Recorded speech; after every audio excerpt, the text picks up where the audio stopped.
సమూయేలు మొదటి గ్రంథము 9వ అధ్యాయము 6 నుండి 10 వచనాల వరకు నేను చదువుతూ ఉన్నాను. సమూయేలు మొదటి గ్రంథము 9వ అధ్యాయము 6 నుంచి. వాడు, ఇదిగో ఈ పట్టణంలో దైవజనుడు ఒకడు ఉన్నాడు, అతడు బహుగనుడు, అతడు ఏ మాట చొప్పునో ఆ మాట నెరవేరును, మనం వెళ్ళవలసిన మార్గమును అతడు మనకు తెలియజేయనేమో, అతని యొద్దకు వెళ్ళుదుము రండి అని చెప్పాను. అందుకు సౌలు, మనము వెళ్ళిన ఎడ్ల ఆ మనిషికి ఏమి తీసుకుని పోదుము?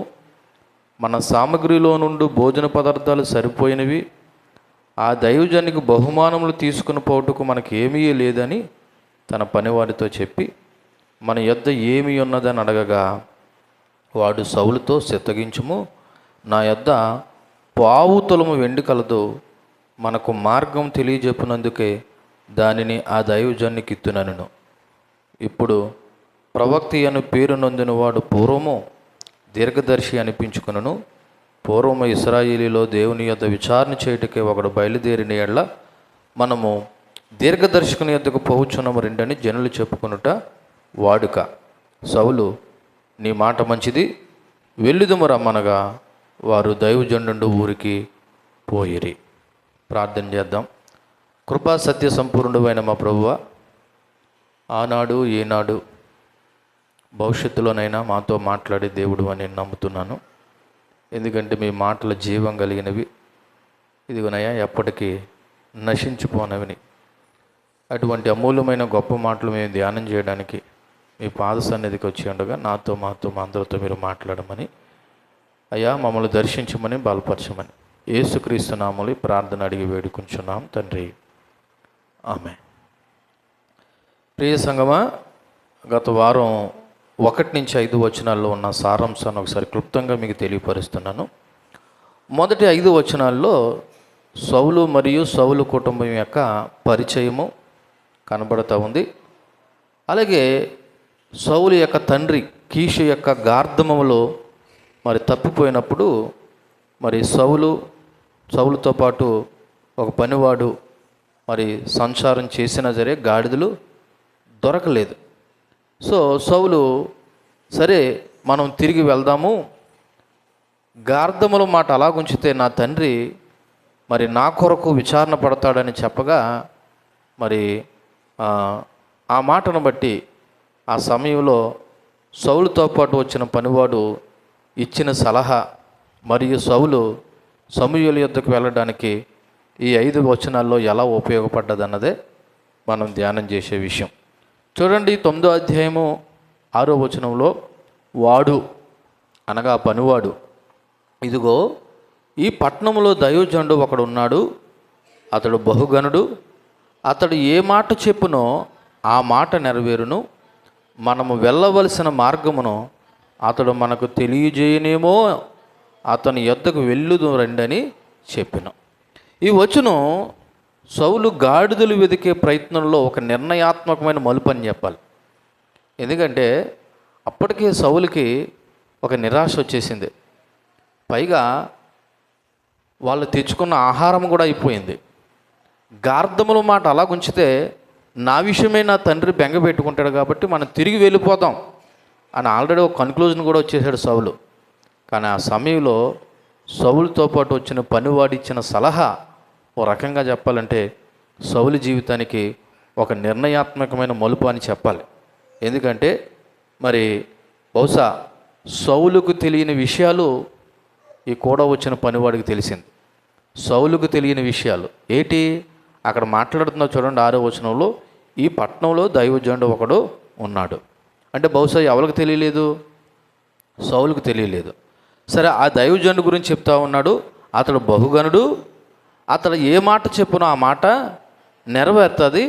మనం కానీ ఆయన దగ్గరికి వెళ్తే మన గార్ధములు లేదా మన గాడిదలు ఎక్కడున్నాయో ఏ చోటనున్నాయో ఆయన మనకి ఏం చేస్తాడు?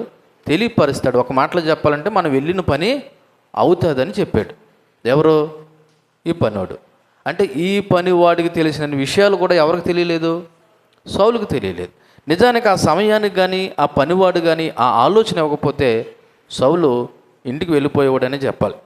అయితే మరి ఈ వచనంలో ఉన్నటువంటి కొన్ని ముఖ్యమైన మాటలు జ్ఞాపకం చేసుకుంటే ఫస్ట్నే వాడు ఇదిగో ఈ పట్టణము అన్నాడు. బహుశా సమూయేలు నివాసం చేసేటువంటి రామపట్నం అయి ఉండొచ్చు.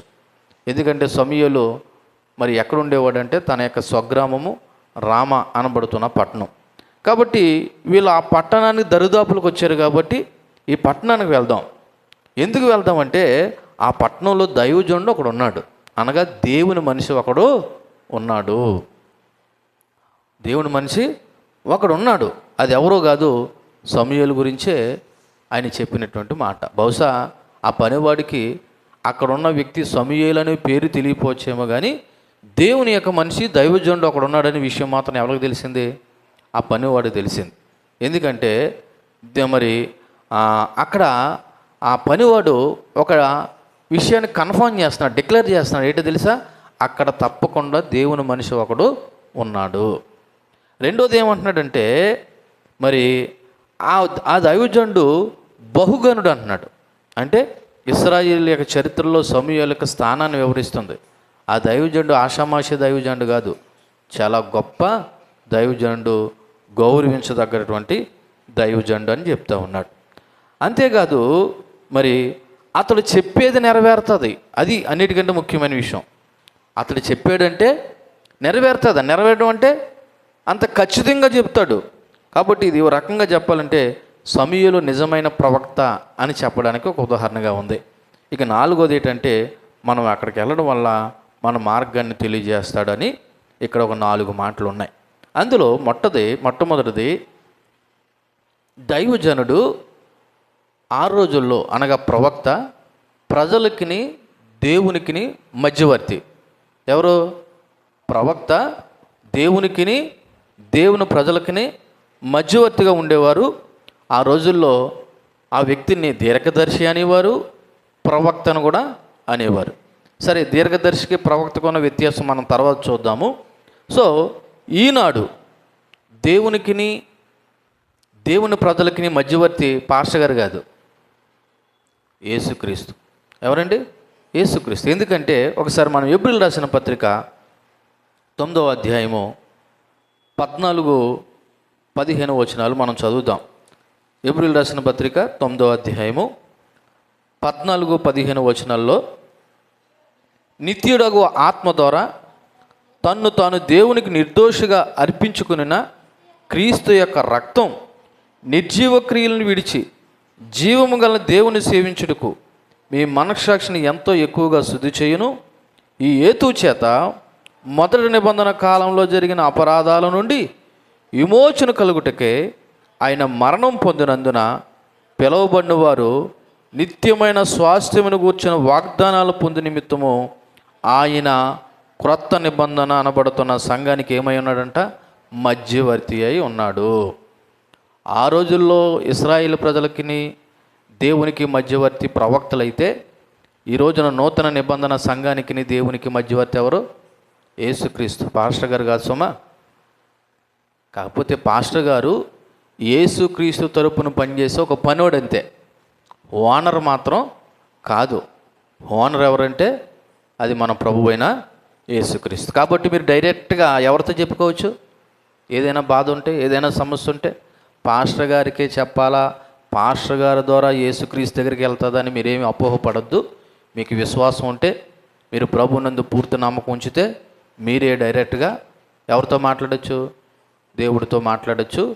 అది కూడా ఎవరి పేరట అడుగుతాం? యేసుక్రీస్తు పేరట అడగచ్చు. కాబట్టి మనం ఏమీ భయపడవలసిన పని లేదు. మనకు మధ్యవర్తి యేసుక్రీస్తే. ఇకపోతే రెండోది, ఈ దైవజనుడు పనివాడు అంటున్నాడు సమూయేలు గురించి. ఈ దైవజనుడు బహుగనుడు అనగా చాలా గొప్పోడు. ఎందుకు గొప్పోడు అంటే అక్కడ చెప్పేటువంటి 3వ మాట, ఇతను చెప్పేది ప్రతిదీ నెరవేరుతుంది. అందుకు గొప్పోడయ్యాడు. ఇతడు చెప్పేది ప్రతిదీ నెరవేరుతుంది.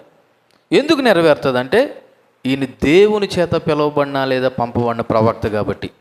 కొన్నిసార్లు అబద్ధ ప్రవక్తలు కూడా సమాజంలో ఉంటారు. వాళ్ళు సందర్భానికో అవసరానికో అబద్ధ ప్రవచనాలు కూడా పలుకుతారు. ఆ అబద్ధ ప్రవచనాలు పలికినప్పుడు అది దేవుని మూలంగా కలిగింది కాకపోతే ఆ ప్రవచనం ఎప్పటికీ కూడా నెరవేరదు. ఒకసారి మనము ఇదే సమూయేలు గ్రంథము 3వ అధ్యాయము 19-20 వచనాలు చదివితే సమూయేలు గురించి అక్కడ ఒక ప్రాముఖ్యమైన మాట రాయబడి ఉన్నది. చూడండి, 3వ అధ్యాయం 19. సమూయేలు పెద్దవాడు కాగా యెహోవా అతనికి తోడై ఉన్నందున అతని మాటల్లో ఏదీ తప్పిపోలేదు. కాబట్టి సమూయేలు యెహోవాకు ప్రవక్తగా స్థిరపడినని దాను మొదలుకొని బయర్షేబ వరకు ఇశ్రాయేలు అందరూ ఏం చేసుకున్నారు, తెలుసుకున్నారు. సో కాబట్టి ఈయన దేవుని ప్రవక్త అనే విషయము అందరికీ తెలిసిన విషయమే. ఎందుకంటే దేవుడే ఈయన ప్రవక్తగా స్థిరపరిచాడు లేదా నియమించాడు అనే విషయం తెలుసు. కాబట్టి ఆయన యందు నమ్మకం ఉంది. అంతేకాదు ఆయన బహుగణుడిగా ఎంచబడుతున్నాడు. ఒకసారి మనము ద్వితీయోపదేశకాండము 18వ అధ్యాయము 22వ వచనం చూద్దాం. ద్వితీయోపదేశకాండము 18వ అధ్యాయము 22వ వచనంలో ప్రవక్త యెహోవా నామము చెప్పినప్పుడు ఆ మాట జరగకపోయిన ఎడలను, ఎన్నడూ నెరవేరకపోయిన ఎడలను అది యెహోవా చెప్పిన మాట కాదు. ఆ ప్రవక్త అహంకారం చేతనే దాన్ని చెప్పిన గనుక దానికి భయపడొద్దు. అంటే కొన్నిసార్లు ప్రవక్తలు అహంకారంతోనో గర్వంతోనో దేవుడు చెప్పకపోయినా చెప్పాడని, అది మంచి అవ్వచ్చు చెడు అవ్వచ్చు. ఇప్పుడు దేవుడు కొన్నిసార్లు కఠినమైన మాటలో కూడా ప్రవక్తల చేత చెప్పించాడు. పోయి ఇశ్రాయేలుతో చెప్పు, ఇంకా వాళ్ళని శిక్షించబోతున్నానని. ఇప్పుడు ప్రవక్త పనేటి దేవుడు చెప్పాడు కాబట్టి వెళ్ళి ఏం చేయాలా, చెప్పాలి. వాళ్ళ బాధపడిన జరే చెప్పాలి. కొన్నిసార్లు ప్రవక్త ద్వారా దేవుడు వాళ్ళకి సంతోషకరమైన మాటలు చెప్పాడు. ఇదిగో ఇశ్రాయేలు ప్రజలు నేను రక్షించబోతున్నానని. ఆ మాట కూడా ఏం చేయాలా, చెప్పాలి. కొన్నిసార్లు అబద్ధ ప్రవక్తలు ఏం చేసేవో తెలుసా, మనుషులను మెప్పించడానికి దేవుడు చెప్పకపోయినా గర్వంతోనో లేదా అహంకారంతోనో దేవుడు చెప్పాడన్నట్టుగా చెప్పేవారు, లేదా కోపతాపాలకు గురయ్యి వాళ్ళని శపించాలన్న ఉద్దేశంతో భయపెట్టడానికి ఇగో దేవుడు మిమ్మల్ని శపిస్తున్నాడని కూడా చెప్పిన సందర్భాలు ఉంటాయి. కాబట్టి ఇక్కడ చెప్తున్నాడు, అబద్ధ ప్రవక్త యొక్క లక్షణం ఏంటంటే అటువంటి వారు యెహోవా నామం పేరట చెప్పినప్పుడు అది జరగకపోయినా ఎన్నడూ నెరవేరకపోయినా సరే అది యెహోవా మాట నుంచి వచ్చిన ప్రవచనము కాదు. యెహోవా మాట నుంచి వచ్చిన ప్రవచనం అయితే నిజంగా ఏమవుతుంది, నెరవేరుతుంది. అందుకే ఆ యొక్క డిక్లరేషన్తో ఈ పనివాడు ఏం చెప్తున్నా తెలుసా, అతని దగ్గరికి మనం వెళ్ళినట్లయితే అతను చెప్పేది తప్పకుండా ఏమవుతుంది, నెరవేరుతుంది. కారణం ఏంటంటే అతను దేవుని చేత నియమింపబడిన ప్రవక్త. ఇది పనివాడుకున్నటువంటి అవగాహన. అయితే మరి ఏం చేద్దాము, 4వది అక్కడ ఏమంటున్నాడు తెలుసా, ఒకవేళ మనం ఆయన దగ్గరికి కానీ వెళ్తే ఆయన మన మార్గాన్ని తెలియజెప్తాడు. అంటే గార్ధములు గాడిదలు ఎక్కడున్నాయో అన్న విషయం మనకి ఏమవుతుంది. నిజానికి ఇక్కడ పనివాడు గాడిదల గురించి ఆలోచించాడు కానీ గాడిదలు దృష్టిలో పెట్టుకుని ఈ మాట అన్నాడు. కానీ నిజానికి దేవుడు ఈ సందర్భాన్ని వాడుకుని సౌలుని రాజ్యాభిషేకం లేదా పట్టాభిషేకం చేయడానికి ఉపయోగపడ్డది ఈ సందర్భం. పనివాడు ఏ ఉద్దేశంతో మాట్లాడినా, అయ్యా మనం ఆ యొక్క ప్రవక్త దగ్గరికి వెళ్తే ఆయన మనకి మార్గాన్ని తెలియజెప్తాడన్న ఉద్దేశం కేవలం గాడిదలను దృష్టిలో పెట్టుకునే, తప్పిపోయిన గాడిదలు దొరుకుతాయన్న ఉద్దేశంతోనే అన్నాడు. కానీ దేవుడు ఆ ఉద్దేశాన్ని వాడుకుని ఏం చేశాడు తెలుసా, సౌలుని పట్టాభిషేకం చేయడానికి వాడుకున్నాడు. ఈ సందర్భంలో సౌలు పనివాడు సమూయేలు గురించి పలికిన ప్రతి మాట సమూయేలు యొక్క జీవితాన్ని తెలియజేస్తుంది. సమూయేలు యొక్క జీవితాన్ని ఈ సందర్భంలో పనివాడు పలికిన ప్రతి మాట సమూయేలు యొక్క జీవితాన్ని ఏం చేస్తుంది, తెలియజేస్తుంది. ఏంటి తెలియజేయడం, ఆయన దేవుడు మనిషి, రెండోది ఆయన బహుగణుడు, మూడోది అతను చెప్పిన మాటల్లా నెరవేరుతుంది, నాలుగోది ఆయన దగ్గరికి వెళ్ళామంటే మన మార్గం తెలియజెప్తాడు అని పనివాడు చెప్పిన ప్రతి మాట కూడా సమూయేలు యొక్క జీవిత విధానాన్ని తెలియపరుస్తూ ఉంది. సో ప్రవక్తలు కొన్నిసార్లు వ్యక్తిగత విషయాలు మరియు జాతీయ సంబంధమైన విషయాల్లో కూడా మరి దేవుని యొక్క మార్గదర్శకత్వాన్ని అందించగలరనే నమ్మకాన్ని మరి ఇక్కడ పనివాడు తెలియపరుస్తూ ఉన్నాడు. ఒక రకంగా చెప్పాలంటే ఇటువంటి సాక్షి జీవితము ప్రతి దేవుని యొక్క సేవకులకి అలాగే దేవుని నమ్మిన విశ్వాసాలు అనబడుతున్న మన అందరికీ కూడా ఉంటే మంచిది. సో ఈ 6వ వచనం నుండి నేర్చుకోవాల్సిన కొన్ని ముఖ్యమైన విషయాలు జ్ఞాపకం చేసుకుంటే ఇక్కడ ప్రధానంగా పనివాడు పాత్ర కనపడుతుందండి.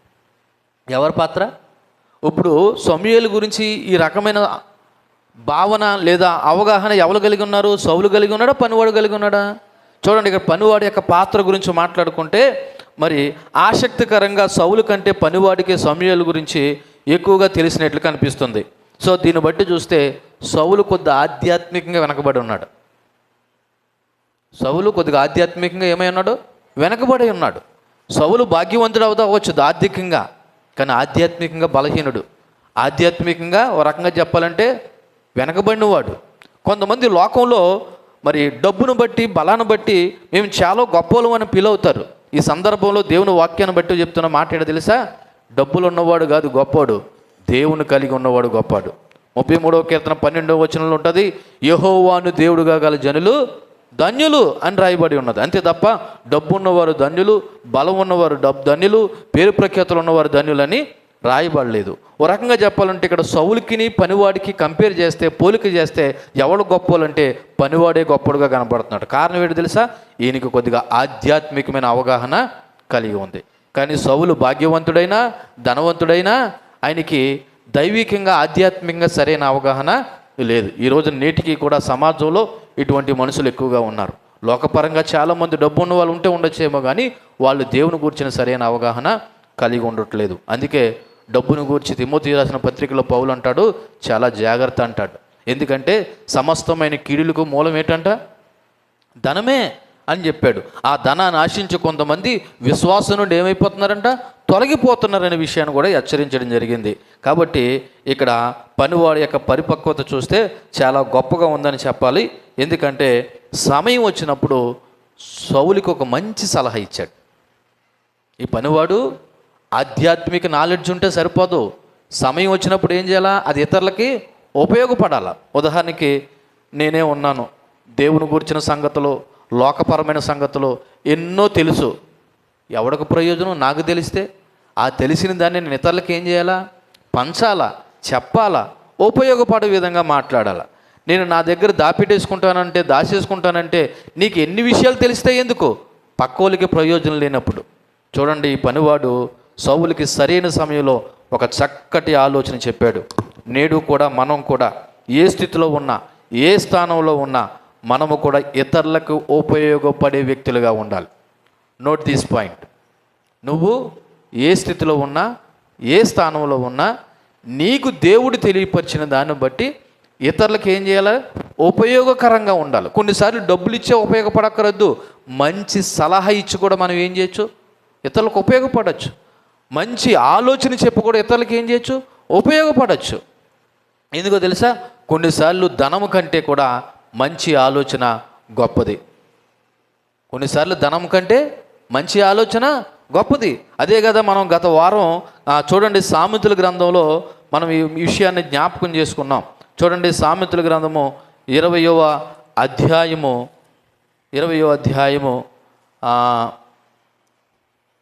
15వ వచనం, బంగారమును విస్తారమైన ముత్యములు కలవు, తెలివిని ఉచ్చరించి పెదవులు అమూల్యమైనటువంటి సొత్తు. బంగారం ఉండొచ్చు, వెండి ఉండొచ్చు, లేదా విలువైన రత్నాలు ఉండొచ్చు, కానీ వీటికంటేనంట తెలివిని ఉచ్చరించు పెదవులంట వీటికంట గొప్పవి అనే విషయాన్ని అక్కడ జ్ఞాపకం చేస్తున్నాడు. కాబట్టి మనం సహాయపడాలంటే ఇలా చూడండి, డబ్బులే ఉండక్కరొద్దు. మనం సహాయపడాలంటే ఇలా చూడండి, మీ దగ్గర భౌతికంగా ఏదో ఉండక్కరొద్దు. ఒక మంచి సలహా కూడా ఒక మనిషిని సన్మార్గంలో నడిపించడానికి ఉపయోగపడుతుంది. నిజానికి ఈ పనివాడు కానీ ఇంత చక్కటి ఆలోచన కానీ ఒకళ్ళు ఇచ్చి ఉండకపోతే మరి సౌలు యొక్క నిర్ణయం ఎలాగుండదో తెలియదు. కానీ ఇక్కడ మాత్రం పనివాడు మరి సౌలుకి మంచి సలహా ఇచ్చాడు. పైగా ఆ పనివాడు నాకెందుకులే అని అనుకోలేదండి. నిజానికి గార్ధమవులు ఎవలయ్యండి? పనివాడియా సౌలియా? సౌలి. ఇప్పుడు భారం ఉంటే ఎవరికి ఉండాలా? సౌలుకు ఉండాలా. ఇప్పుడు గార్ధాలు అనగా గాడిదలు తప్పిపోయి దొరకకపోతే నష్టం ఎవరికి? సౌలుకి. పనివాడిని కూడా తీసుకెళ్ళాడు, దొరికితే తోలుకొని వస్తాడు, లేకపోతే చేతులు ఎత్తేస్తాడు.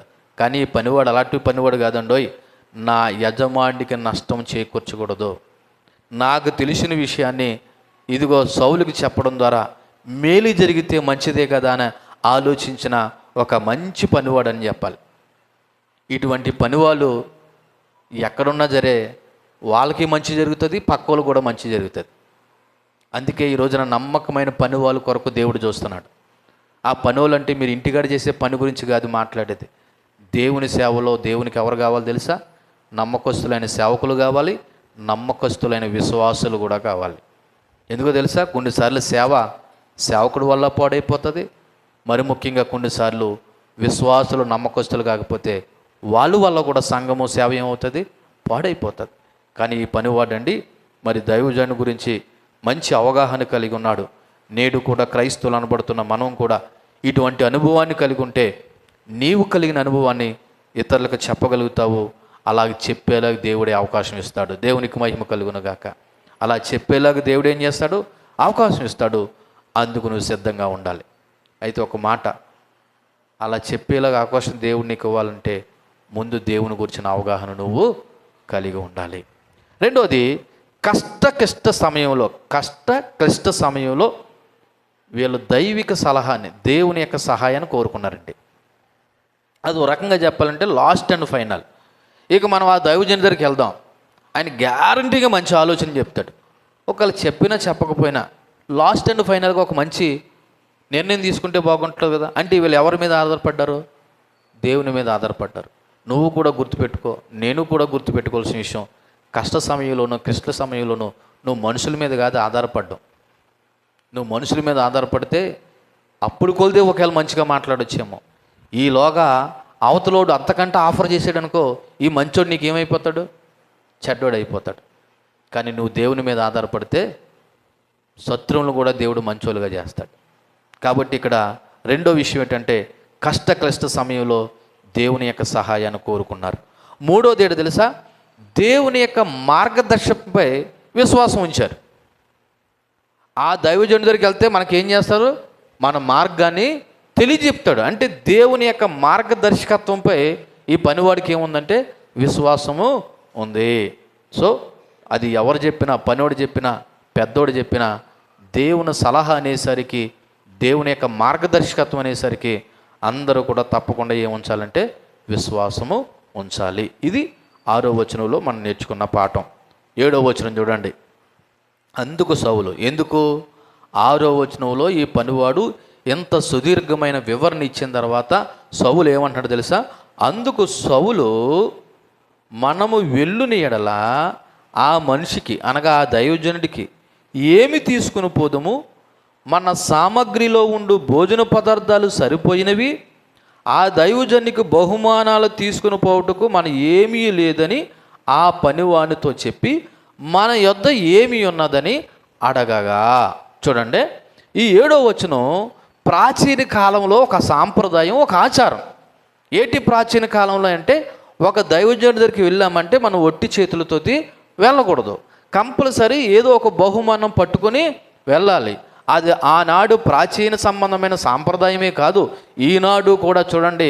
అప్పుడప్పుడు ఒక అధికారి దగ్గరికి వెళ్ళినా, ఒక ఎమ్మెల్యే దగ్గరికి వెళ్ళినా, ఒక మంత్రి దగ్గరికి వెళ్ళినా, లేదా ముఖ్యమంత్రి దగ్గరికి వెళ్ళినా వెళ్ళేవారు ఊరికనే వెళ్ళరండి. ఓ బొకేనో ఏదో ఒక ప్రతిమనో ఏదో పట్టుకుని ముందు చేతిలో పెట్టి విష్ చేస్తారు. అంటే అర్థం ఏంటి, పెద్దవాళ్ళ దగ్గరికి వెళ్ళేటప్పుడు, ఆ అతిథుల దగ్గరికి వెళ్ళేటప్పుడు, లేదా మనకంటే పై స్థాయిలో ఉన్నవారి దగ్గరికి వెళ్ళేటప్పుడు వాళ్ళను గౌరవించడానికి అదొక సాంప్రదాయం, ఒక పద్ధతి. సో ఆ విధంగానే సౌలు ఆలోచన చేశాడు, ఏమయ్యా నువ్వు చెప్పిన మాట మంచిగానే ఉన్నది, మరి మనం ఆయన దగ్గరికి వెళ్ళాలంటే మన దగ్గర ఏమీ లేవే, తెచ్చుకున్న భోజన పదార్థాలు అయిపోయాయే, మరి ఒట్టి చేతులతో మనం వెళ్దాము. సౌలుకి లోకపరమైనటువంటి ఒక చిన్నపాటి అవగాహన ఇక్కడ ఉందని చెప్పాలి. ఎందుకంటే మరి ఆ దైవజనుడి దగ్గరికి మనం ఒట్టి చేతులతో వెళ్ళకూడదు, ఏదో గిఫ్ట్ పట్టుకొని వెళ్ళాలి. ఇది గౌరవము, కృతజ్ఞత, సామాజికమైన ఆచారం. కాబట్టి మనము తప్పకుండా ఖాళీ చేతులతో దేవుని ప్రవర్త దగ్గరికి వెళ్ళడం సరికాదని సౌలు ఏం చేశాడంటే భావించాడు. ఓ రకంగా ప్రవక్త పట్ల మరి ఉన్న గౌరవానికి ఇది చిహ్నంగా ఈ విధానంగా కనబడుతుంది. చూడండి, ఇక్కడ ఉన్నటువంటి మాట చెప్తున్నాను. నేడు అనగా ఈ రోజుల్లో మరి మనం కూడా దైవజనుడి దగ్గరికి ఎలాగెళ్ళాలి, ఏదో పెట్టుకొని వెళ్ళాలంటారా? మీ అందరికీ చెప్తున్నాను, దేవుని సన్నిధికి కానీ సేవకుల దగ్గరికి కానీ వెళ్ళేటప్పుడు మీరేదో కానుకలు పట్టుకొని రావాలన్న నియమం అయితే ఇప్పుడు లేదు. ఇప్పుడు అంటే కొత్త నూతన నిబంధన సంఘానికి మీరు దేవుని మందిరానికి వచ్చేటప్పుడు కానీ, దైవ సేవకుడి దగ్గరికి వచ్చేటప్పుడు కానీ ఏదో కానుక పట్టుకుని వెళ్ళాలనే నియమము లేదు. ఎందుకు లేదంటే, అలాగైతే పాస్టర్ గారు బాగానే చెప్పారు కాబట్టి మేము ఏం కానుకలు ఏం పట్టుకుని రావండి, మేము ఏదో ఇక్కడ తీసుకొస్తాం కానీ అవి కూడా ఏం తీసుకురావనండి, మాకు మంచి వెసులుబాటు ఇచ్చారండి అని మీరు అనుకోవచ్చు. ఎందుకంటే మనకు అవకాశం దొరకాలి, కానీ దాన్ని అవసరంగా 2 అంతలు 3 అంతలు ఎక్కువ చేస్తాం. దానికి బెస్ట్ ఎగ్జాంపుల్ మనం ప్రతి ఆదివారం తీసుకునే ప్రభురాత సంస్కారం విషయంలో మీరు ప్రతి ఫస్ట్ ఆదివారానికి మిగిలిన ఆదివారానికి ఉన్నటువంటి వ్యత్యాసాన్ని మర్చిపోయారు. సరే, అది పక్కన పెడదాం. ఇక్కడ నేడు దేవుని సన్నిధికి లేదా సేవకుల దగ్గరికి వెళ్ళేటప్పుడు మీరు బాహ్య సంబంధమైన కానుకలు తెచ్చారనే దానికంటే మీరు హృదయపూర్వకంగా దేవుడి మందిరానికి ఎలాగ వస్తున్నారన్నదో ఫస్ట్ చెక్ చేసుకోవాలి. ఒకసారి మీరు ప్రసంగి గ్రంథం తీయండి. ప్రసంగి గ్రంథంలో 5వ అధ్యాయంలో మొట్టమొదటి వచనం ఈ విధంగా ఉంది. ప్రసంగి గ్రంథము 5వ అధ్యాయం మొట్టమొదటి వచనం, నువ్వు దేవుని మందిరానికి పోయినప్పుడు ఏది జాగ్రత్తగా చూసుకోమన్నాడు? ప్రవర్తన. ఇది ఇంపార్టెంట్. నువ్వు పాస్టర్ గారి దగ్గరికి వెళ్తున్నప్పుడు, దేవుని సన్నిధికి వెళ్తున్నప్పుడు నువ్వు 100 తెచ్చావా, 1000 తెచ్చావా, లేదా బియ్యం తెచ్చావా, లేకపోతే ఏదో మొక్కుబడి తెచ్చావా అన్నది కాదు ముఖ్యం. నువ్వు దేవుని మందిరానికి వెళ్తున్నప్పుడు ఏది ముఖ్యం అంటే మందిరానికి వెళ్తున్నప్పుడేనండి అంటే దాని అర్థం అది కాదు. దేవుడి దగ్గరికి వెళ్ళేటప్పుడు నువ్వేమై ఉన్నావు ఒకసారి జాగ్రత్తగా ఆలోచించు. బుద్ధిహీనులు అర్పించినట్టుగా నువ్వు బలి అర్పించుకో. దేవుడి దగ్గరికి వచ్చేటప్పుడు చూడండి, చాలామంది దేవుడి దగ్గరికి వచ్చారని భయమే లేకుండా ఉంటారండి. అసలు మనం దేవుడి సన్నిధానంలో ఉన్నామన్న విషయం మర్చిపోతారండి. ఆ మాటకు వస్తే అన్ని సహోదరులు నయం మనం గుళ్ళో ఉన్నటువంటి ఒక భయంతో ఉంటారు. క్రైస్తవులకు ఉన్న దౌర్భాగ్యమే లక్ష్యం ఏంటంటే మనం మందిరంలో ఉన్నా అంతే, బయట ఉన్నా జరే అంతే. నువ్వు దేవుని సన్నిధికి వెళ్ళేటప్పుడే జాగ్రత్తగా ఉండాలంటే ఉన్నప్పుడు ఇంకెంత జాగ్రత్తగా ఉండాలో ఆలోచన చేయండి. నువ్వు దేవుని మందిరానికి వెళ్ళేటప్పుడే జాగ్రత్త అన్నాడే, మరి ఏకంగా దేవుని మందిరంలో ఉన్నప్పుడు ఒకసారి ఆలోచన చేయండి. మనం ఎంత అజాగ్రత్తగా, అవివేకంగా, అజ్ఞానంగా దేవునికి మనం మరి బలి అర్పిస్తున్నాం లేదో ఆరాధన చేస్తున్నాం అన్నది. అయితే నేడు నేను చెప్తున్న మాట ఏంటంటే మీరు దేవుడి సన్నిధికి వస్తున్నప్పుడు బాహ్య సంబంధమైన బహుమానాల కంటే మీరు హృదయపూర్వకంగా దేవుని మందిరానికి వస్తున్నారా లేదన్నది ఆలోచన చేయండి. ఎందుకో తెలుసా? దేవుడు మీ హృదయాలను పరిశీలిస్తాడు. ఏం పరిశీలిస్తాడండి? మీరు ఎన్ని కేజీలు బియ్యం తెచ్చారన్నది దేవుడు చూడ్డు, మీరు ఎన్ని 100 వేలు వేసారన్నది దేవుడు చూడ్డు. దేవుడు నీ హృదయాన్ని పరిశీలిస్తున్నాడు. నువ్వు ఆశతో వస్తున్నావా, పాస్టర్ గారు అడుగుతున్నారని వస్తున్నావా, లేకపోతే మొక్కుబడిగా వస్తున్నావా, తప్పకుండా దేవుడి పట్ల భయము భక్తి కలిగి కృతజ్ఞత కలిగి వస్తున్నావు అన్నది దేవుడు ఏం చూస్తాడు? హృదయాన్ని చూస్తాడు తప్ప నువ్వు భౌతికంగా అర్పించే దేనిని కూడా దేవుడు అంటే లక్ష్య పెట్టడంటే లెక్క చేయడానికి కాదు. ఫస్ట్ ప్రైమరీ ఏంటంటే నీ ప్రవర్తన, నీ హృదయం. తర్వాత నువ్వు ఎంత అర్పిస్తావో అర్పించు. అర్థమైందా? ఓకే.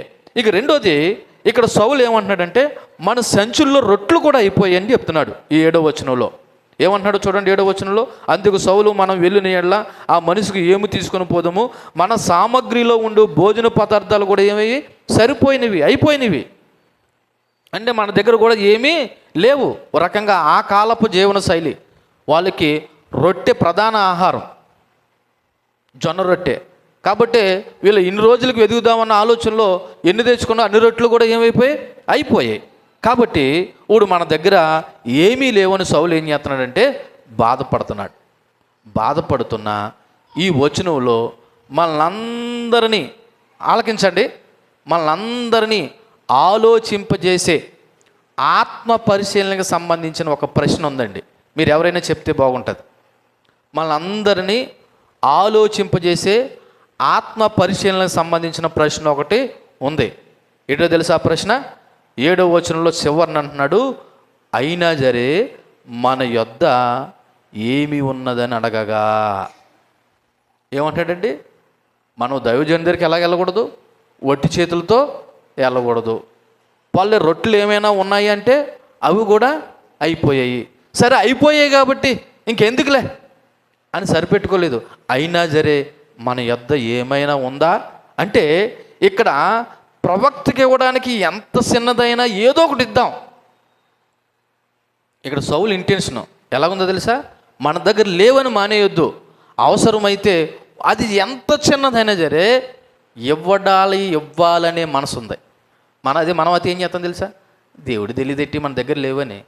మరి దేవుడు తెలుసు. మరి నువ్వు భోగాల కొరకు ఖర్చు పెడుతున్న డబ్బులు అవి దేవుడు తెలియవా? నీ అవసరాల కొరకు అవసరమైతే అప్పులు చేసుకుని మరి నువ్వు ఖర్చు పెడుతున్న డబ్బులు దేవుడు తెలియవా?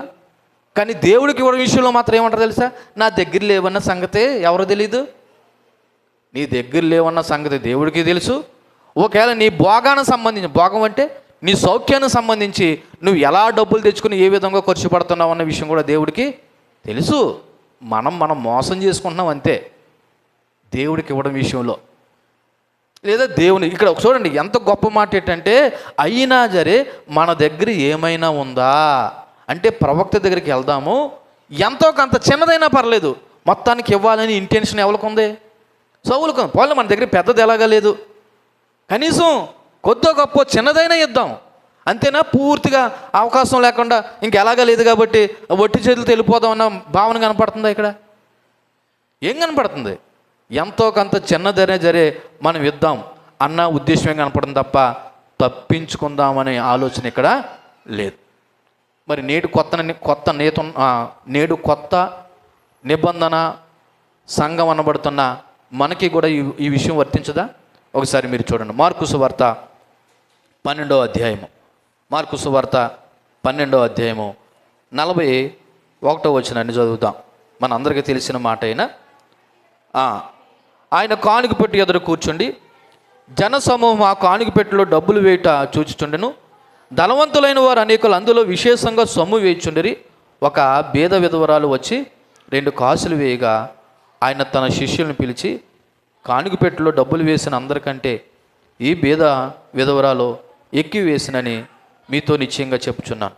వారందరూ తమ కలిగిన సమృద్ధులను వేచిరు, కానీ ఈమె చదవండి, ఈమె కలిమిలో లేదంట. ఎప్పుడంటండి? లేమిలో తన కలిగిందంతా అనగా తన జీవనం అంతా వేసినని చెప్పిన. చూడండి, ఆలకించండి. కొత్త నూతన నిబంధన సంఘమా, ముఖ్యంగా తప్పించుకుని తిరుగుతున్న సంఘమా, దొంగలుగా దేవుడి దగ్గర మిగిలిపోతున్న వారా, ఆలోచించండి. చాలామంది ధనవంతులు అక్కడ కానుక పెట్టెలో కానుకలు వేస్తున్నారంట. కానీ ఒక బీద విధవరాలు ఎన్ని వేసిందంట?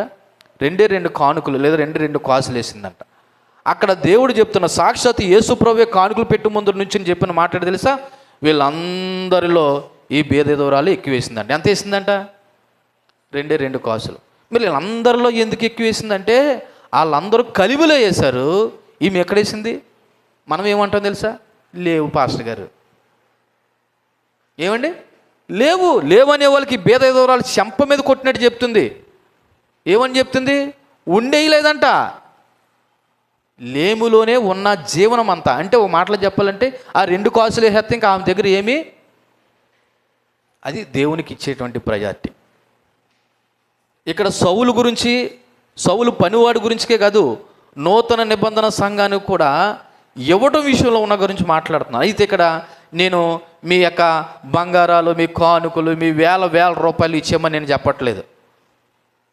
ఇంకో మాట కూడా చెప్తున్నాను ఈ సందర్భంలో, బలవంతంగా ఎవరికి దేవుడికి ఇవ్వద్దు, బలవంతంగా భక్తి కూడా చేయొద్దు. దేవుడు బలవంతపు భక్తిని ఇష్టపడ్డు, సనుక్కుంటా ఇచ్చేటువంటి ధనాన్ని కూడా దేవుడు ఇష్టపడ్డు. కానీ ఒకటి మాత్రం చెప్తున్నాను, నువ్వు కలిమిలో ఉండి కూడా నువ్వు దేవునికి ఇవ్వకపోతే అది నీకు లేమి తప్ప ప్రయోజనం ఏమీ లేదు. అనొచ్చు, పాస్టర్ గారు నేనే బోళ్ళ అప్పుల్లోనే ఉన్నాండి, నా దగ్గర డబ్బులు లేవండి, మరి ఈ దశమ భాగం ఇచ్చేస్తే, ఈ కానుక ఇచ్చేస్తే నేను ఎలాగండి అని అనుకుంటే ఈ బీద విధవరాలు మన అందరికంటే 1000 రెట్లు గొప్పదని చెప్పాలి. ఎందుకని? కలిమిలో ఉండేసిందా, లేమిలో ఉండేసిందా? ఇది నూతన నిబంధన సంఘం కూడా నేర్చుకోవాల్సిన గొప్ప విషయం. చూడండి, ఈ సమూయేలు మొదటి గ్రంథము 9వ అధ్యాయం దగ్గరకు వచ్చేయండి. ఈ 7వ వచనంలో నేర్చుకోవాల్సిన కొన్ని ముఖ్యమైన పాఠాలు చెప్తే, ఫస్ట్ ఆధ్యాత్మికంగా మరి వీళ్ళు దైవజనుడి పట్ల గౌరవాన్ని కలిగి దేవుని సేవకునికి కొంతైనా సరే ఇవ్వాలని ఒక మనసు కలిగి ఉన్నారు. దేవుని సేవకునికి కొద్దిగైనా సరే ఎంతో కొంత ఇవ్వాలనేటువంటి మనసు కలిగి ఉన్నారు తప్ప పూర్తిగా తప్పించుకుని మన దగ్గర ఎలాగా లేవు కదా అని చెప్పేసి ఎగ్గొడేద్దామనేటువంటి మనసు అయితే వీళ్ళకి లేదు. నిజం చెప్పాలంటే లేవు వాళ్ళ దగ్గర. సౌలు దగ్గర అయితే లేదు. ఇప్పుడు దైవజనుడి దగ్గరికి వెళ్ళాలంటే ఎవరో వాళ్ళ పని ఇవ్వాలా, సౌలు ఇవ్వాలా? వానర్ ఎవరు? సౌలే ఇవ్వాలి. నిజాన్ని సౌలు దగ్గర లేవు, ఆహారం కూడా లేదు, కాబట్టి నా దగ్గర ఏమీ లేదు. అయినా సరే ఒకసారి చెక్ చేయి, మన సంచుల్లో ఏమైనా ఉందేమో అంటే. లేకపోయినా సరే సౌలుకి, ఆ దైవజనుడికి అనగా దేవుని పనివాడికి మనం ఎంతో కొంత ఏదో ఒకటి ఇవ్వాలనే ఆలోచన తప్ప తప్పించుకోవాలనే ఆలోచన లేదు. కాబట్టి దేవుని సేవకునికి కొంతైనా సరే ఇవ్వాలనేటువంటి సిద్ధం గల మనసు ఇక్కడ కనబడుతూ ఉంది. నేడు కూడా చెప్తున్నాను, సంఘం అనబడుతున్న మీరు దేవుని పనికి, దైవజనుడికి ఇవ్వవలసిన అవసరత ఉంది. అది కొంతైనా సరే ఇవ్వాల్సి ఉంది. మీరు పూర్తిగా తప్పించుకుని మేము దొంగలుగా మిగిలిపోదాం అనుకుంటే అది మీ ఇష్టం. సరే, 8వ వచనం చూడండి, 9వ అధ్యాయము 8వ వచనం. వాడు అనగా పనుడు సౌలుతో, చిత్తగించుము, నా యొద్ద, చూడండి, బంగారం మీద వెండి మీద ఆశ కలిగిన వారా, నా యొద్ద పావుతులం వెండి గలదు. ఏమంటున్నాడు ఈ పనుడు? వాడు సౌలుతో అన్నాడంట, చిత్తగించు నాయన, నా యొద్ద ఎంత ఉంది? పావుతులము వెండి కలదు, మనకు మార్గము తెలియజెప్పునందుకే దానిని ఆ దైవజనునికి ఇత్తునని చెప్పెను. ఇక్కడ పనుడు అంటున్నాడు, మన దగ్గర ఏమీ లేదు, కానీ దేవుని సేవకుడికి ఏమి ఇవ్వాలి అని ఆందోళన చెందిన సందర్భంలో ఇక్కడ పనుడు ఒక మంచి పరిష్కారం చూపించాడండి. ఏమన్నాడు తెలుసా? ఇది ఈయన పర్సనల్ అమౌంట్. ఎవరి పర్సనల్ అమౌంట్? పనుడు అమౌంట్, అది సౌలు అమౌంట్ కాదు. అంటున్నాడు, నా యొద్ద పావుతులం వెండి. పావుతులం అంటే ఎంత? మీకు ఈ లెక్కలు కూడా తెలియదు కదా? తెలియదు పాపం అమాయకులు. 3 గ్రాములు. తులం అంటే ఎంత? 12 గ్రాములా? అందులో పావుతులం అంటే 4 మూళ్ళు ఎంత? అంటే ఇప్పుడు 3 గ్రాములు వెండి. నిజానికి ఇది పెద్దది కాకపోవచ్చు, కానీ చిన్నదైనా సరే దేవునికి ఇవ్వాలనే మనసును చూసారా, అది పెద్దది. నిజాన్ని పాపం ఈ పనుడికి ఆ 3 గ్రాముల యొక్క వెండి ఈడు ఎలా సంపాదించుకున్నాడో కూడా, ఎందుకు క్యారీ చేస్తున్నాడో, బహుశా ఆ రోజుల్లో షెకేల్ అనబడుతున్న దాంట్లో 4వ వంతు. అది షెకేల్ అనబడుతున్న దాంట్లో 4వ వంతు. ఈ మాట ద్వారా పనివాడు మంచి చొరవ తీసుకుని, సమయస్ఫూర్తి తీసుకుని చక్కటి ఆలోచన చెప్పాడు. చూడండి, ఇంతకుముందు 6వ వచనంలో ఏమన్నాడు? అయ్యా, ఇక్కడ ఒక దైవజనుడు ఉన్నాడు, ఆయన దగ్గరికి వెళ్దాము, ఆయన చాలా గొప్పడు, ఆయన ఏదైనా చెప్పాడంటే నెరవేర్చబడుతుంది, కాబట్టి మనం ఆయన దగ్గరికి వెళ్తే మనకు మార్గాన్ని తెలియపరుస్తాడని సలహా చెప్పింది ఎవరు? ఈ పనోడే. ఇప్పుడు సౌలు ఏమన్నాడు? బాబు నాయన, నువ్వు మంచి మాట చెప్పావు, మరి ఆయన దగ్గరికి వెళ్దామంటే మన దగ్గర ఏమీ లేదు కదా అని అంటే, ఈ పనోడు నాకెందుకులేని అనుకున్నాడా? నా పర్సనల్ అమౌంట్ కోల్పోయినా పర్లేదు, కానీ మనం ఎవరి దగ్గరికి వెళ్దాము? మన బాపత ఎలాగుంటుందో తెలుసా? మనం తీయము, పక్కోడి దగ్గర తీనియము. మనం తీయము, పక్కోడి దగ్గర నుంచి తీయము. నువ్వు ఇచ్చేస్తే ఎలాగా? మా దగ్గర ఉండొద్దా? ఇది మన యొక్క, అందుకే నేను బాధపడే విషయం ఏంటి తెలుసా? అసలు క్రైస్తవులు అనబడుతున్న వారిలో ఫస్ట్ విశ్వాసం లేదు. అంటే నేను డబ్బుల గురించి మాట్లాడలేదండి, అసలు ప్రభు పట్ల మనకేం లేదు, విశ్వాసం ఉండట్లేదు. చూడండి, ఇక్కడ గమనిస్తే ఈ పనుడు ఏమంటాడు తెలుసా? అయ్యా, నా దగ్గర పావుతులం వెండి గలదయ్యా. ఇది పట్టుకుని మనం దైవజనుడి దగ్గరికి ఏం చేద్దాం? వెళ్దాం. ఎంత గొప్ప మనసు అండి, ఎంత పెద్ద మనసు అండి. ఓ రకంగా చెప్పాలంటే దైవిక మార్గదర్శకత్వం కోరటంలో ఒక చురుకైన పనివాడుగా కనబడుతున్నాడు. నిజానికి మరి ఆ వెండి నిరంబడమరమైనటువంటి కానుక కాకపోయినా ప్రస్తుతానికి ఈ కార్యానికి సరిపోతుందని ఆ పనివాడు భావించాడు. కాబట్టి ఏమన్నాడు తెలుసా? నేను దాన్ని దైవజనుడికి ఇస్తాను అంటున్నాడు. ఈ పనివాడు ఏమంటున్నాడు? నేను దాన్ని ఎవరికి ఇస్తాను? దైవజనుడికి, పాస్టర్ గారికి ఇస్తాను. నిజానికి ఆ పని సౌలు చేయాలి, కానీ అతనికి పెద్దగా సంబంధం లేనట్టుగా ఒకవేళ పనివాడు ఉంటే ఉండొచ్చు, కానీ ఈ పనివాడు మాత్రం యజమాను పట్ల, దైవజనుడు పట్ల భక్తి భావాలు శుభ్రంగా చాలా పుష్కలంగా కలిగి ఉన్నాడు అని చెప్పాలి. అంతేకాదు ఇంకేమన్నాడు తెలుసా? ఆయన ఈ పావుతులం వెండి ఇవ్వడం వల్ల మనకి ఏమి తెలియపరుస్తాడంటే మార్గాన్ని తెలియపరుస్తాడు. ఇక్కడ ఒక మాట చెప్తున్నాను, దైవజనుడు డబ్బులు ఇస్తేనే, కానుకిస్తేనే మార్గాన్ని తెలియపరుస్తాడని అనుకోకండి. మీకు ముందే చెప్పాను, ఇది ఒక సాంప్రదాయం లేదా ఒక ఆచారం. దైవజనుడి దగ్గరికి ఒట్టి చేతులతో వెళ్ళకూడదన్న ఉద్దేశంలో తప్ప, మీరు పాస్టర్ గారి దగ్గరికి వెళ్తే కానుక పట్టుకొని వెళ్తేనే ఆయన ప్రార్థన చేస్తాడు, లేదా డబ్బులు ఇస్తేనే ఆయన ప్రార్థన చేస్తాడని డబ్బుకిని దేవుని యొక్క సహాయానికి ముడిపెట్టకండి. ఇది ఒక గౌరవప్రదమైన విధానం అంతే. ఆ విధానంలో పనివాడు ఆ సౌలుకి సహకరిస్తున్నాడు అంతే తప్ప, పాస్టర్ గారు డబ్బులు ఇస్తేనే ప్రార్థన చేస్తారని ఒక అపోహలో మాత్రం మీరు ఉండకండి. దైవజనుడు సంఘాన్ని ఆనాడు సమూయేలైనా ఈనాడు నిజమైన దేవుని సేవకుడు ఎవడైనా సరే డబ్బులతో ముడిపెట్టి సేవ చేయడు. నిజమైన దేవుని సేవకుడు సంఘం ఇచ్చినా ఇవ్వకపోయినా సంఘంలో ఉన్న వారందరి కొరకు ప్రార్థన చేస్తాడు. అది సేవకుని యొక్క లక్షణం. అర్థమైందా?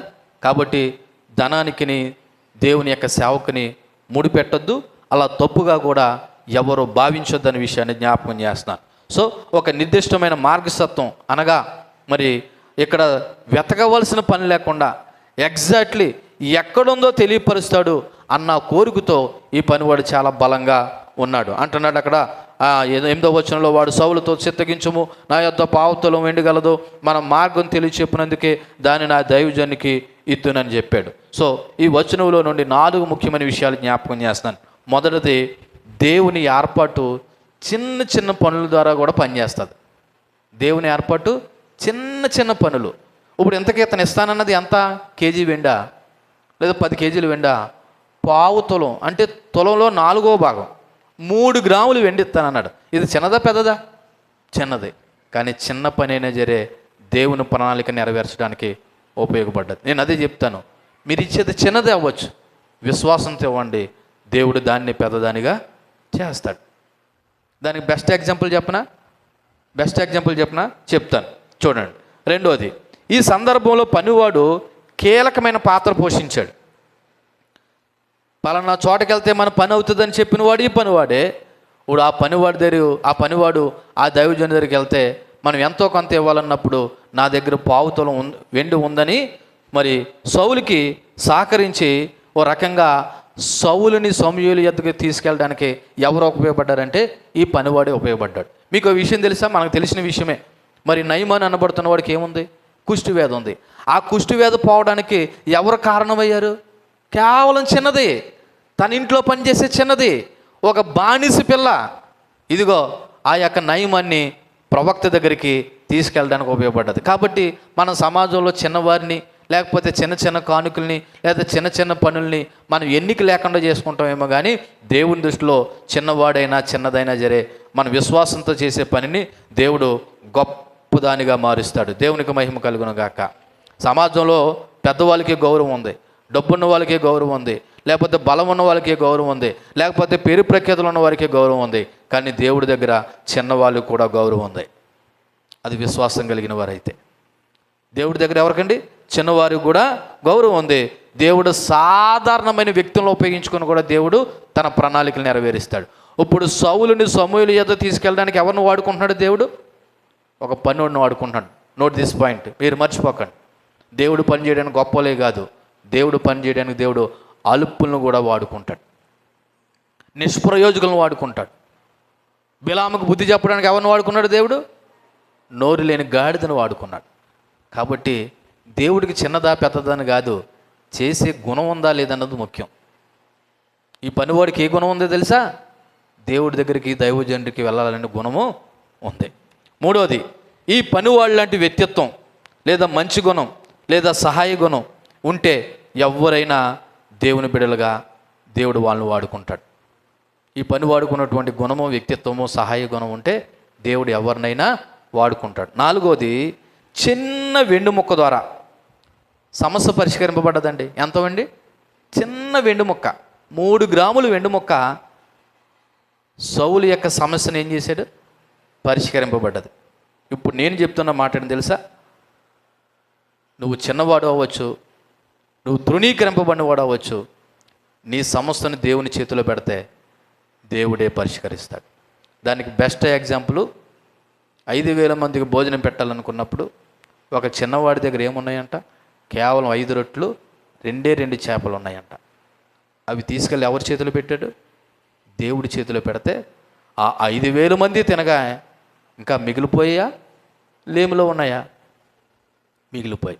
ఈ సమయంలో మనం అందరం ఆలోచించవలసిన మాట ఏంటో తెలుసా? ఇదిగో, అది నీ సమస్య అవ్వచ్చు, నీ వ్యాధి అవ్వచ్చు, లేదా నీ బాధ అవ్వచ్చు, లేకపోతే నీ ఆధ్యాత్మికమైన లోపం అవ్వచ్చు, ఒకవేళ ప్రభువు జీవించమన్న విధంగా నువ్వు జీవించలేకుండా ఉండొచ్చు. ఏదేమైనా గుర్తుపెట్టుకో, నువ్వు కానీ దేవుని చేతిలో పడ్డావా, నీ సమస్య పరిష్కరింపబడుతుంది. ఈ చిన్న వెండి తీసుకెళ్ళి దైవజనుడి దగ్గర చేతిలో పెట్టి వాళ్ళ సమస్యను పరిష్కరించుకున్నట్టు నీ సమస్య, నీ బాధ, నీ కష్టము విశ్వాసంతో దేవుని యొద్దకు వచ్చి దేవుని చేతిలో పెట్టావా, నీ సమస్య కూడా పరిష్కరింపబడుతుందనే విషయాన్ని మీరు ధైర్యం తెచ్చుకోండి. నాకు ఎవరున్నారని అనకండి.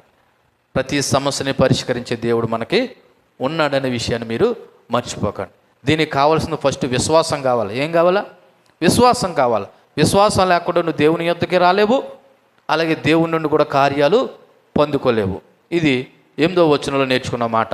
చూడండి, 9వ వచనం చెప్పి ముగిస్తాను త్వరగా. 9, 10 వచనాలు. ఇప్పుడు ప్రవక్తయును పేరు నొందువాడు పూర్వము దీర్ఘదర్శి అనిపించుకును. పూర్వం ఇశ్రాయేలులో దేవుని యొద్ద విచారించేటికే ఒకడు బయలుదేరిన యెడల మనము దీర్ఘదర్శిని యొద్దకు పోవుదుము రెండని జనులు చెప్పుకునుట వాడిక. నిజానికి ఈ సందర్భంలో కథకిని దానికి సంబంధం లేని వచనం కూడా కనపడుతుంది ఇక్కడ. దీన్ని ఏమన్నారంటే పేరెంటిటికల్ వివరణ కనబడుతుంది ఈ కథలో. పేరెంటిటికల్ వివరణ అంటే ఏంటి తెలుసా? ఇక్కడ రెండు పదాలకు అర్థం కనబడుతుంది. ఒకటి దీర్ఘదర్శి, రెండోది ప్రవక్త.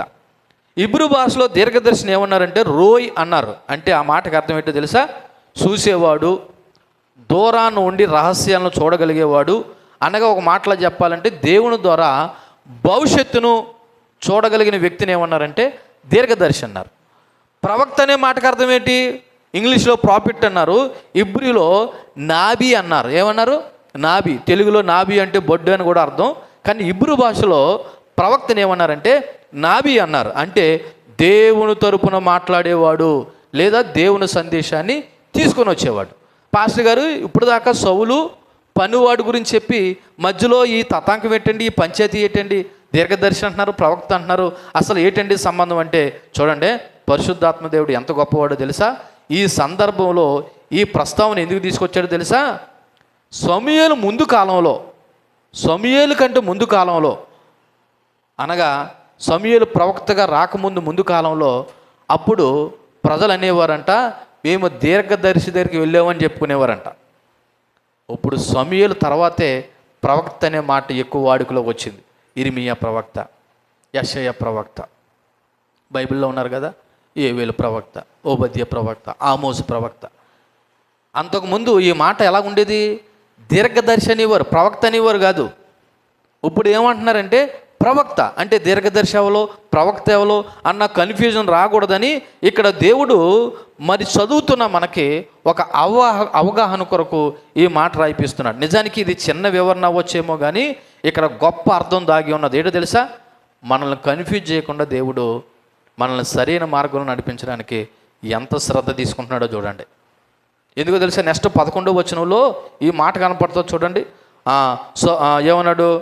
వారు దైవజనుడి ఊరికి పోయిరి, ఊరికి ఎక్కిపోవచ్చుండగా నీళ్లు చేదుకున్నట్టుగా వచ్చిన కన్యకులు తమ కనబడినప్పుడు ఏమన్నారంటే ఇక్కడ దీర్ఘదర్శి ఉన్నాడా అని అడిగారంట. ఏమన్నారు?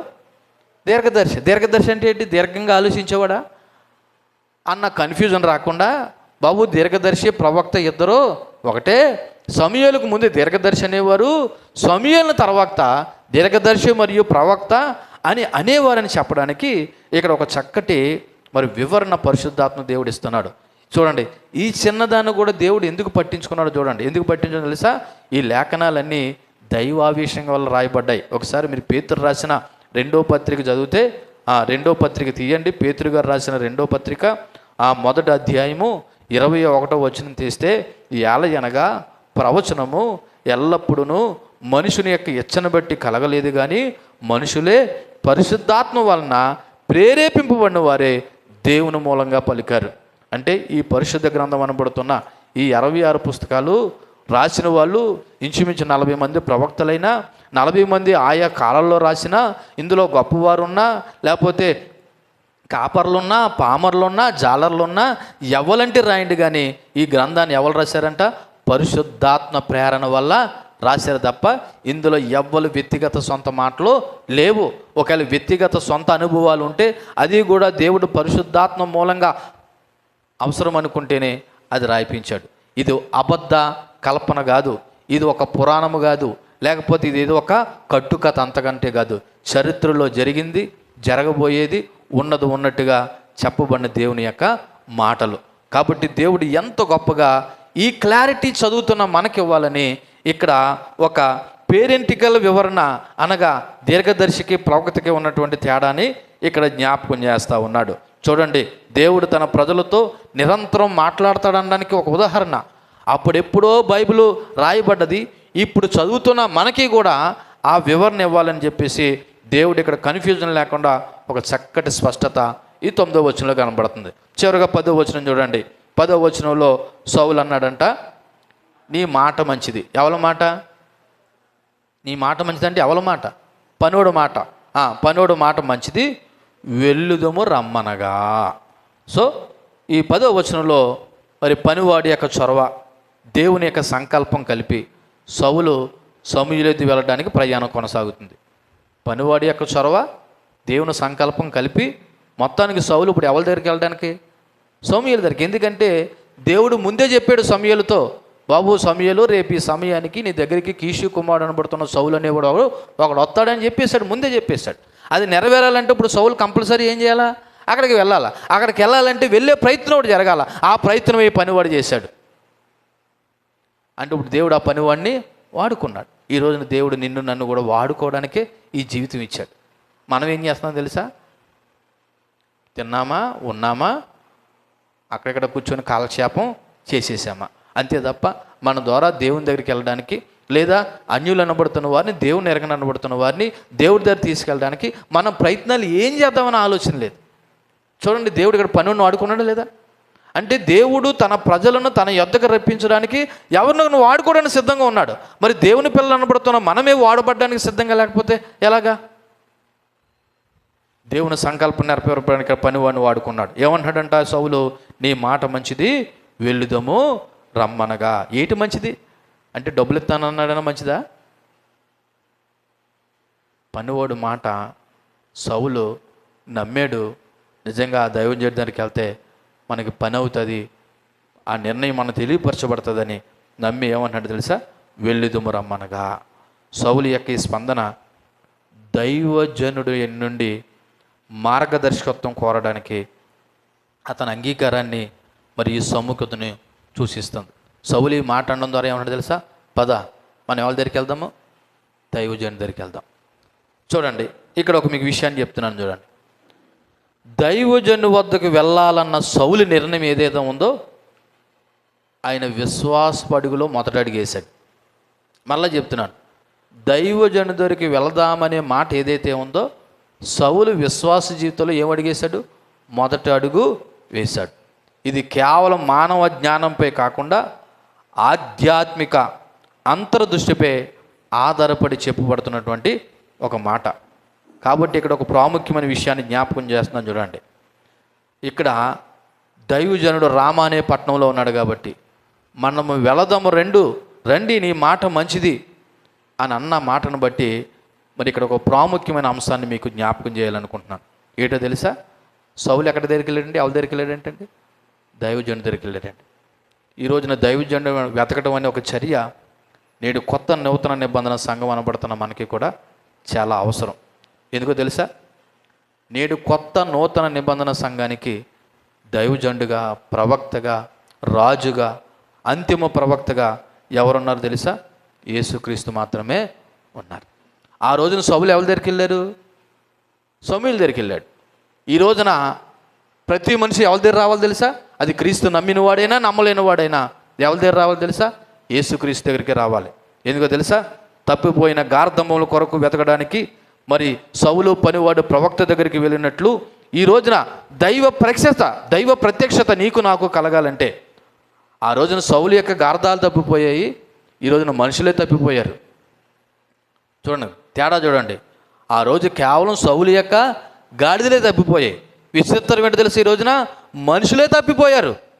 ఈ తప్పిపోయిన నీ బ్రతుకును సరైన క్రమంలో మరలా అమర్చబడాలంటే, రావాలంటే నువ్వు ఎవరి దగ్గరికి రావాలి తెలుసా? యేసుక్రీస్తు దగ్గరికి మాత్రమే రావాలి. ఎందుకో తెలుసా? ఆయన ఒక్కడే మార్గం. యోహాను సువార్త 14వ అధ్యాయము 6వ వచనంలో చెప్పబడుతున్న మాటను బట్టి ఆయన ఒక్కడే మనకు సొల్యూషన్ కింద కనబడుతూ ఉందో చూడండి. యోహాను సువార్త 14వ అధ్యాయము 6వ వచనంలో అంటున్నాడు, యేసు నేనే మార్గము, సత్యము, జీవమును, నా ద్వారానే తప్ప ఎవడనూ తండ్రి యొద్దకు రాడు. ఆ రోజున సౌలు యొక్క గార్ధాలు వెతకాలంటే, సమస్య పరిష్కరింపబడాలంటే ఎవరి దగ్గరికి వెళ్తే బాగుంటుంది అనుకున్నారు? ప్రవక్త దగ్గరికి వెళ్తే బాగుంటుంది అనుకున్నారు. తప్పిపోయిన గాడిదలు దొరకడానికి. ఇప్పుడు తప్పిపోయిన నీ బ్రతుకు సరి చేయబడాలంటే నువ్వు ఎవరి దగ్గర రావాలి తెలుసా? యేసుక్రీస్తు దగ్గర. ఎందుకు తెలుసా? నా ద్వారానే తప్ప ఎవరు కూడా ఎవరి దగ్గరికి వెళ్ళరు. అంటే నువ్వు తండ్రి దగ్గరికి వెళ్ళాలంటే మార్గం ఇవ్వాలన్నమాట యేసుక్రీస్తే. యేసుక్రీస్తుని దాటుకుని నువ్వు ఎక్కడికి వెళ్ళలేవు. నువ్వు యేసుక్రీస్తు ద్వారా, త్రూ జీసస్, యేసుక్రీస్తు ద్వారా మాత్రమే నువ్వు ఎవరి దగ్గరికి వెళ్ళవు? తండ్రి దగ్గర నువ్వు అనొచ్చు, నేను మంచి పనులు చేస్తానండి, నేను దాన ధర్మాలు చేస్తానండి, నేను చాలామందికి సహాయం చేస్తానండి, మరి నేను చాలా మంచోడుగా, నేను ఇంతవరకు ఏ పాపం చేయలేదండి, ఎవరిని పాడు చేయలేదండి, ఎవరిని నష్టపరచలేదండి, నా మంచి పనుల ద్వారా నేను పరలోకానికి లేదా దేవుడి దగ్గరికి వెళ్ళిపోతాను అనుకుంటే నెవర్, అది అయ్యే పని కాదు. ఎంతటి గొప్పోడైనా ప్రభువుని యేసుక్రీస్తుని సొంత రక్షకునిగా అంగీకరించకుండా ఎవ్వరు కూడా తండ్రి యొద్దకి రాలేరు.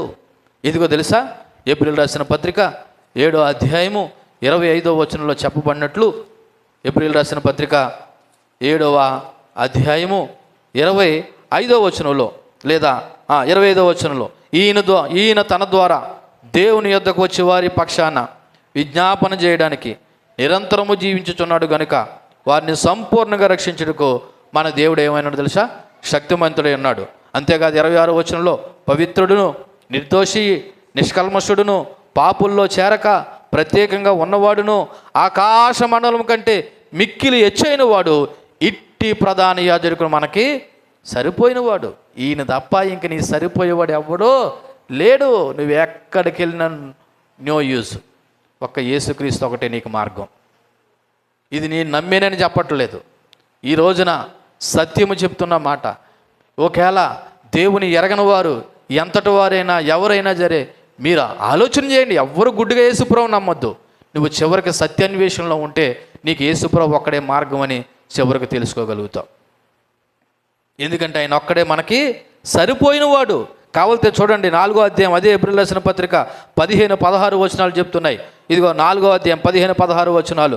మన ప్రధాన యాజకుడు మన బలహీనతల యందు మనతో సహానుభవం లేనివాడు కాడు, కానీ సమస్త విషయాల్లో మనవలే శోధింపబడిన ఆయన పాపము లేనివాడుగా ఉన్నాడు గనుక మనం కనికరింపబడి సమయోచితమైన సహాయము కొరకు నువ్వు కృప పొందినట్లు ధైర్యముతో ఎక్కడికి రావాలంటండి, ఆయన కృపాసన యొద్దకు చేరుదాము రండి అంటున్నాడు. ఆయనే మార్గం అండి. సంగమా, ఓ రకంగా మనం ధన్యులము. ఎందుకు తెలుసా, ఏ దేవుడినైతే కలిగి ఉన్నామో ఆ దేవుడి దగ్గరికి వచ్చాము. కానీ విచిత్రం ఏంటంటే ఆ దేవుడి మీద నమ్మకం ఉంచట్లేదని నాలాంటి సేవకుడు బాధ. ఈ రోజున చాలామంది నిజ దేవుడిని తెలుసుకోకుండా అజ్ఞానంలోనూ అవివేకంలో ఉండిపోయారనుకుంటే, ఈ రోజు నిజ దేవుని తెలుసుకుని సంగమనం పడుతున్న వారు సరైన విశ్వాసంలో లేకుండా ఉన్నారన్నది ఒక దైవజనుడిగా మాకు బాధ వేస్తుంది. ఎందుకు తెలుసా, ప్రతి సమస్యకి పరిష్కారం ఎవరంట? ఈయనే. ఆయన దగ్గర పరిష్కరింపబడదు, ఈ సమస్యకి పరిష్కారం లేదంటానికి ఏది లేదంట. ఆయన సమస్త విషయాల్లో శోధింపబడినా అన్నీ కూడా జయించాడు, పాపం లేనివాడిగా నిలిచాడు. కాబట్టి నీ సమస్య ఎంతదైనా ఎంత పెద్దదైనా అది నా వల్ల కాదు కదా, ఇది ఈ జగత్తులో ఎవడి వల్ల అవ్వదనుకున్నది దేవుడి వల్ల అవుతుంది ఆయన దగ్గరికి వస్తే. కానీ విచిత్రం ఏంటో తెలుసా, నేడు క్రైస్తవులు అనబడుతున్న వారే ఆయన పూర్తిగా నమ్మట్లేదు. ఏదైనా సమస్య వస్తే ఎక్కడికి వెళ్ళిపోతున్నారు తెలుసా, అదిగో మంచి చెడులు చెప్పేవారి దగ్గరికి వెళ్ళిపోతున్నారు, రోజులు చూసేవారి దగ్గరికి వెళ్ళిపోతున్నారు. ఎవడైనా లోకపరంగా సలహా ఇస్తే ఆడి దగ్గరే ఉంటున్నారు, లేకపోతే అక్కడే మాట్లాడుతున్నారు. లేకపోతే ఇంకా ఆ మాటకు వస్తే ఇంకా ఏం చెప్తున్నారంటే దేవుని మీద కంటే మనుషుల మీద ఆధారపడుతున్నారు. ఇది చాలా బాధాకరమైన విషయం. నువ్వు ఎవరి మీద ఆధారపడాలా? మన దేవుడి దగ్గర పరిష్కరింపబడిన సమస్య ఏదైనా ఉందా? ప్రతి సమస్యకి పరిష్కారం అయినంట. నువ్వు ధైర్యంతో ఆయన కృపాసన యొద్దకు రమ్మని దేవుడు చెప్తుంటే నువ్వు దేవుని విడిచిపెట్టి నేను అల్లాడెవడో మంచి రోజు చెప్తానన్నాడు, లేకపోతే అల్లాడేడో ముహూర్తం చెప్తానన్నాడు, లేదా అల్లాడెవడో నాకు ఇది చెప్తానన్నారంటే నువ్వు ఎవరి మీద ఆధారపడుతున్నావు? విశ్వాసాన్ని కర్తయ్య దాన్ని కొనసాగించేవాడైనా యేసు వైపు చూడమని దేవుని వాక్యం చెప్తుంటే ఎంత గొప్ప దేవుని నమ్ముకుని మనం ఎవరి మీద ఆధారపడుతున్నాం? ఇంకా దేవుని ఎరగనటువంటి అన్య ప్రజల మీద, లేకపోతే దేవుని గురించి అవగాహన లేని మీద ఆధారపడడం నిజంగా ఇది మనం దేవుని చిన్న చూపు చేయడమే కదా. చూడండి, ఈ సౌలు ఏమన్నాడు? పదా ఓ పనివాడా, నువ్వు చెప్పిన మాట మంచిది, మనం ఎక్కడికి వెళ్దాం? ఆ దైవజనుడి దగ్గరికి వెళ్దాం. సౌలు ఆలస్యమైన జరే ఒక మంచి నిర్ణయం తీసుకున్నాడు. ఈరోజు దేవుని పిల్లలను పుడుతున్న మీరు కూడా ప్రభు గురించి ఎంత అవగాహన కలిగి ఉండి నువ్వు ఆయన మీద పూర్తిగా ఆధారపడకుండా ఆయన దగ్గర రాకపోతే నువ్వే చిన్న చూపు చేసుకుంటున్నావు, నువ్వే నష్టపోతావు తప్ప. ఒక విషయం చెప్పనా, నువ్వు ఒప్పుకున్నా ఒప్పుకోకపోయినా దేవుడు దేవుడే. నువ్వు ఒప్పుకున్నా ఒప్పుకోకపోయినా ఆయన ఎవరు? దేవుడే. నువ్వు ఒప్పుకోలేనంత మాత్రాన, ఆయన దగ్గరికి వెళ్ళలేనంత మాత్రాన ఆయన విలువ ఏదైనా తగ్గిపోతుంది అనుకున్నావేమో. ఏమీ తగ్గిపోదు, నువ్వే నష్టపోతావు. కాబట్టి మీ అందరికీ నేను చేతులెత్తి హృదయపూర్వకంగా చెప్పే మాట ఏంటో తెలుసా, మన దేవుడు నమ్మదగినవాడు. ఆయన దగ్గర పరిష్కారం కానటువంటి సమస్య ఏది కూడా లేదు. నువ్వు వెళ్ళు, ధైర్యంగా వెళ్ళు, విశ్వాసంతో వెళ్ళు, నమ్మకంగా వెళ్ళు, పూర్తిగా ప్రభువు మీద హృదయాన్ని ఉంచుకుని వెళ్ళు. చూడండి ఆ 11వ వచనం ఏ విధంగా ప్రారంభించబడ్డది, వచ్చే వారం చెప్తాను. అయినా జరే 11వ వచనం చూడండి. వారు దైవజనుడు ఉండుచు ఊరికి పోయిరి. అంతే. మొత్తానికి సౌలు పనివాడు ఎక్కడికి వెళ్ళిపోయారు? దైవజనుడు ఊరికి. అంటే ఫైనల్గా వీళ్ళు ఒక మంచి నిర్ణయం తీసుకుని దైవజనుడి దగ్గరికి వెళ్ళారా లేదా? నేను అదే చెప్తున్నాను. నీ సమస్య ఏదైనా, ఎంత పెద్దదైనా, మనుషుల వల్ల కాలదైనా, నిజమే మనుషుల వల్ల కూడా కాదు, కానీ దేవుడి వల్ల అవుతుందనే నమ్మకం నీవు ఉంటే, సౌలు దైవజనుడి దగ్గరికి వెళ్ళినట్లు ఈరోజు నువ్వు దేవుడి దగ్గర రా. నా దగ్గర రమ్మంటలేదు అనుభవి, మీ అందరికీ చెప్తున్నాను, నా దగ్గరికే రండి, మీ అందరికీ పరిష్కారం నేను చూపిస్తానని అంటలేదు. నేను మనుషుడినే, నా వల్ల ఏమీ కాదు, కానీ నేను నమ్మిన దేవుడు, మనం నమ్మిన దేవుడు ప్రతి సమస్యని పరిష్కరిస్తాడు. గుర్తుపెట్టుకోండి, నువ్వు దేవుని దగ్గరికి వెళ్ళు. సో ఈరోజు మన వర్తమానం పేరేటో తెలుసా? సమస్యల్లో దైవికమైన మార్గదర్శకత్వం. నువ్వు ఏ సమస్యల్లో ఉన్నా సరే, అది ఎంతటి సమస్య అయినా సరే, ఆ సమస్యల్లో నువ్వు దేవుని యొక్క మార్గదర్శకత్వాన్ని కోరుకోవాలి. నువ్వు దేవుని యొక్క మార్గదర్శకత్వాన్ని కోరుకుంటే ఆ పని వాళ్ళ అటువంటి సహాయం కింద దేవుడు నీకు పంపిస్తాడు. నువ్వు దేవుని మీద ఆధారపడితే ఆ పని వాళ్ళ అటువంటి సహాయం కింద దేవుడు ఏం చేస్తాడు? నీకు మంచి ఆలోచన చెప్పడం ద్వారానో, లేదా మంచి యొక్క మరి సహాయం నీకు అందించడం ద్వారానో దేవుడు తన కార్యాన్ని నెరవేర్చుకుంటాడు. అంతిమంగా దేవుడు తన చిత్తాన్ని నెరవేర్చుకుంటాడు. కాబట్టి మన జీవితంలో దేవుని యొక్క సార్వభౌమాధికారానికి అవకాశం ఇవ్వండి. ఇలా చూడండి, ఏమి జరిగిన దేవుని చిత్తమే నా జీవితంలో జరగాలనే సార్వభౌమాధికారానికి అవకాశం ఇవ్వండి. రెండోది, దేవుని నడిపింపుకు స్పందించండి. ఇక్కడ పనివాడు సౌలుకి చెప్పిన సలహాను బట్టి సౌలు ఏమన్నాడు? పద మనం దైవజనుడి దగ్గరికి వెళ్దామన్నాడు. నీకు కూడా ఎవరైనా దైవిక సంబంధమైన సలహా ఇస్తే అది తోసేసి నువ్వు ఎవడో శరీరానుసారమైన మనిషి చెప్పిన సలహాని పాటించావనుకో, మరలా చెప్తున్నాను, నువ్వు దైవ నడిపింపుకు స్పందించట్లేదు. నిజం చెప్పాలంటే ఈ రోజున లోకంలో ఒక దైవజనుడు చెప్పిన మాట కంటే లోకంలో చెప్పిన మనుషుల మాటలే ఎక్కువ ఈ రోజున పాటిస్తున్నారు. అది లోకాచారాలు అవ్వచ్చు, అన్యాచారాలు అవ్వచ్చు. నిజానికి పాస్టర్ గారు చెప్పారంటే ఎందులో చెప్పారు? వాక్యంలో చెప్పారని వాక్యానుసారంగా బ్రతకడానికి ఇష్టపడుతున్నారా? ఇదిగో దేవుడి పట్ల అవగాహన లేనోళ్ళు, దేవుడు అంటే భయభక్తులు లేనోళ్ళు చెప్పే మాటలు ఏం చేస్తున్నారంటే ఆలకించి లోకానుసారంగా నడుస్తున్నారు. అందుకే ఈ సమయంలో చెప్తున్నాను, దేవుని నడిపింపుకు స్పందించండి. దైవజనుడు చెప్పిన మాటకి మీరు స్పందించండి. మూడోది, ప్రతి విషయంలోనూ దేవుని యొక్క మార్గదర్శకత్వాన్ని కోరుకోండి. ప్రతి విషయంలోనూ, అది చిన్నదైనా పెద్దదైనా, ఎవరి మీద ఆధారపడాలి? దేవుని మీద ఆధారపడాలి. అటువంటి సంపూర్ణమైన జీవితం మనమందరము జీవించుదుము గాక. ఆమేన్. కళ్ళు మూసుకోండి. చెప్పబడిన మాటలను బట్టి మనము ప్రార్థన చేసుకుందాం. కళ్ళు మూసుకోండి. ఒకసారి మనము కూడా ఆత్మవిమర్శ చేసుకుందాం.